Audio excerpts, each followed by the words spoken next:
សួស្តីបងប្អូនទាំងអស់គ្នាបាទសម្រាប់ប្រុសយើងក្នុងស្តុករៀបចំហើយច្រើនគ្រឿងមែនតើណាបងប្អូនបាទយ៉ាងដូចខាងមុខខ្ញុំនេះ010 option 5បងប្អូនហើយមួយគ្រឿងនេះ013 option 3 persona បងប្អូនណាបាទហើយសម្រាប់មួយគ្រឿងនេះប្រុស09បាទ full no map បងប្អូនហើយធានាផែនឡានស្អាតប្រុសយើងមានច្រើនគ្រឿងមែនតើក្នុងស្តុកណាបងប្អូនបាទ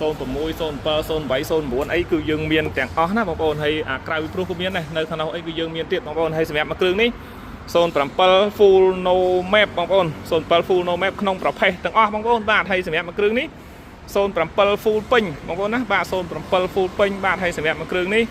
06ពាក់កណ្ដាល full បាទហើយផែនឡានធានាឲ្យបងប្អូនបាទទឹកថ្នាំស៊ីនចង់មកជុំទាំងអស់គ្រប់ឡានបងប្អូនហើយពាក់ព័ន្ធជាមួយនឹងបុកប៉ះពៀពុកកាត់តដូរពណ៌អីគឺមិនមានទេណាបងប្អូនបាទធានាឲ្យយើងមានធានាច្បាស់នៅក្នុងกระดาษជូនបងប្អូនយើងទៀតបាទហើយសម្រាប់នេះបងប្អូនមើលពីខាងក្រោយគឺស្អាតណាស់បងប្អូនរៀបចំឲ្យមកផ្លឹងបងប្អូនបាទហើយសម្រាប់មួយគ្រឿងនេះ08បងប្អូនបាទ08នេះពាក់កណ្ដាល full បងប្អូនបាទការរៀបចំគឺដូចគ្នាបងប្អូនឃើញបាទសម្រាប់ការរៀបចំបងប្អូនមកSticker កន្លែងណាអីគឺខ្ញុំអាចរៀបជូនថែមបងប្អូនយើងបានទៀតណាបាទមិនមែនថារៀបប៉ុណ្ណឹងហើយទេណាបងប្អូនបាទបងប្អូនមកស្រឡាញ់ពេញចិត្ត